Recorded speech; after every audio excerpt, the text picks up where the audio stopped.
Philippe Assoulen a publié un livre tout à fait passionnant qui s'appelle « Les champions juifs dans l'histoire », où il parle, et le sous-titre est aussi très parlant, des sportifs face à l'antisémitisme, puisque nous allons consacrer 2 émissions à ce thème, nous aurons l'occasion de voir qu'à divers moments, les juifs ont été exclus du sport.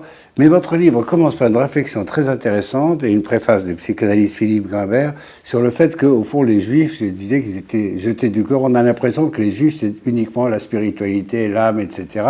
Et effectivement, jusqu'au 19e siècle, on peut dire que les juifs n'ont pas fait beaucoup de sport. Ça, c'est clair. Et qu'on avait l'impression aussi qu'ils avaient une sorte de difformité physique.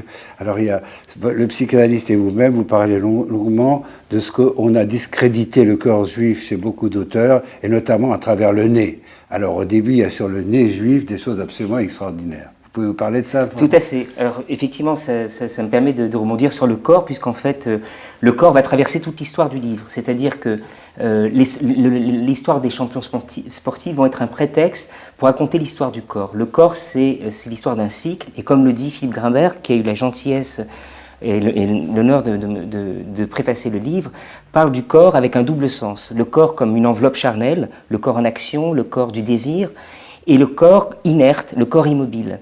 Et c'est vrai que dans tout le livre va être rythmé par le cycle du corps. Alors, comme vous le disiez, le corps au départ n'était pas une image forcément positive vis-à-vis de la communauté juive, puisqu'on voyait effectivement le juif courbé en train d'étudier, et surtout il y avait des caricatures sur le juif. Alors pourquoi ces caricatures? Parce qu'en fait, il y a une anthropologue qui s'appelle Mary Douglas qui parle de comment la société va parler du corps de ses citoyens, va permettre de définir ses citoyens.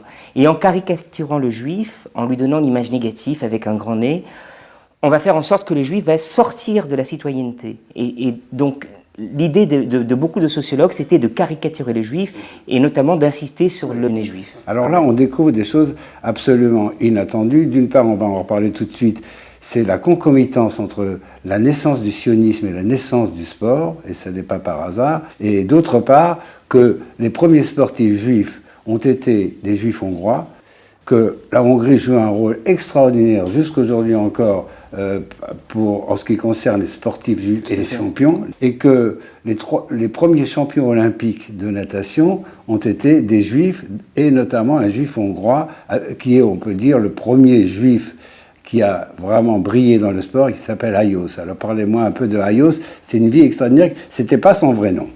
Exactement. Alors justement, le réveil du corps a démarré en fait en Hongrie, et je voulais juste faire une petite parenthèse sur le mot entre la correspondance des mots réveil et rêve. C'est-à-dire que le rêve fait partie du réveil, et c'est vrai que quand on est dans la partie du rêve, eh bien c'est le moment où le corps est en action et l'esprit est en action. Et c'est vrai que tout a démarré avec des rêveurs, à la fois Theodor Herzl, qui est un grand rêveur, et Alfred Hayos, qui est de son vrai nom Arnold Gutmann, qui était aussi un grand rêveur. Alors, tout a démarré en Hongrie. Pourquoi? Parce que à l'époque, les Juifs étaient, si vous voulez, en marge de la société jusqu'en 1867. Les Juifs hongrois représentaient une grande proportion de la population, notamment à Budapest, où 25% de la population était juive. Ce qui se passe, c'est que les Juifs à l'époque n'avaient le droit d'occuper aucun poste dans l'économie, si ce n'est le prêt de l'argent. Puis est arrivée la loi de 1867, la loi de l'émancipation. On donnait la possibilité aux Juifs de s'émanciper, de s'assimiler, c'est-à-dire s'ils acceptaient de renier leur identité, leur ferment d'identité juive, à savoir renier leur religion, renier même leur langue, ils avaient le droit d'accéder à des postes économiques, que ce soit dans le sport, dans la culture ou dans tous les postes économiques. Le père de Hayos, qui s'appelle encore pas Hayos, le père de Hayos, lui, il est pour l'assimilation, on va devenir comme tout le monde. Et Hayos a été élevé dans ce sens. Hayos a été élevé dans ce sens parce qu'effectivement, c'était pour justement accéder à un rêve. Le rêve, c'était accéder à l'élite sociale. Et on peut comprendre, à la limite, pour faire un jeu de mots, c'est assimilationniste contre sioniste. Donc les assimilationnistes, dont font partie Arnold Gutmann, Alfred Hayos, futur Alfred Hayos, c'est de pouvoir se fondre à la citoyenneté hongroise et de pouvoir accéder à l'élite sociale. Alors ce qui est passionnant, c'est comment vous racontez les premiers Jeux olympiques. En 1896, premier jeu à Athènes, et il se trouve que Hayos est sélectionné, et il y a en natation 3 épreuves. Ces 3 épreuves vont être gagnées par des Juifs, ce qu'on ne sait généralement pas. Et Aios va gagner tout d'abord le 100 mètres, et vous racontez que c'est absolument délirant cette histoire. Il n'y a pas de piscine à Athènes. Ouais. Alors c'est assez extraordinaire. Alors, là encore, il y a un troisième rêveur. On a vu, il y a Herzl, on en reparlera tout à l'heure, qui est un rêveur et qui va donner le rêve d'un idéal sioniste. Il y a Aios, qui est un rêveur et qui va réussir à accomplir ses exploits qu'on va raconter. Mais ces exploits vont être possibles grâce à un autre rêveur qui est Coubertin et qui a pu mettre en œuvre l'existence des Jeux Olympiques grâce notamment à un superbe discours dans l'amphithéâtre de la Sorbonne en 1894 où il a fait venir des harpistes, etc. Et là, les Jeux Olympiques ont pu être organisés à Athènes. On a fait des courses. Il y a eu 3 courses, 100 mètres, 500 mètres et 1200 mètres. Ces 3 courses ont été faites en pleine mer. Exactement. Et vous dites, avec des vagues énormes, on avait du mal à suivre ce qui se passait. Alors, bon. Voilà, donc effectivement, à l'époque, quand ont été organisés les premiers Jeux Olympiques, tout l'argent a servi à financer le stade. Mais il n'y avait pas de piscines qui ont été construites. Donc les nageurs devaient nager en pleine mer. Et c'est vrai qu'à ce moment-là, quand les Jeux ont été organisés, il y avait des vagues de 10 mètres. Jusqu'à 10 mètres de hauteur, et il y avait une température qui atteignait au maximum les 10 degrés Celsius. Il n'y avait aucune nage qui était homologuée, donc chacun nageait comme il le pouvait. Donc la natation à l'époque la plus pratiquée, c'était la brasse, la nage de la grenouille, comme on disait. Mais Aios avait une technique où il mélangeait toutes les techniques, et ce qui faisait que sa manière de nager l'apparentait à un dauphin. D'ailleurs, on le surnommait le dauphin. Bon, alors pour nous résumer, Aios gagne le 100 mètres, ne se présente pas aux 500 mètres, et attends, il gagne devant un juif autrichien. Oui, Herschmann, Otto donc Herschmann. Ils font médaille d'or, médaille d'argent. C'est encore un juif... aux 500 mètres, Neumann. Neumann, autrichien, qui va gagner 500 mètres. Et puis le 1200 mètres. Alors le 1200 mètres, donc une épreuve qui devait être annulée parce que, à cause de la hauteur des vagues et à cause du froid et du temps qu'il fallait rester en mer. Et Alfred Aios donc s'est préparé pour l'événement, il s'est enduit de la graisse d'oie et il a gagné d'une manière majestueuse le 1200 mètres devant le deuxième, un grec, à près de 3 minutes. Oui, c'est vraiment un exploit unique. Le sport est une source de rêve. S'il y a tellement d'argent dans le sport et tellement de téléspectateurs qui regardent, parce que les grands champions font rêver. Donc il y a toujours un rapport universel entre le sport et le rêve.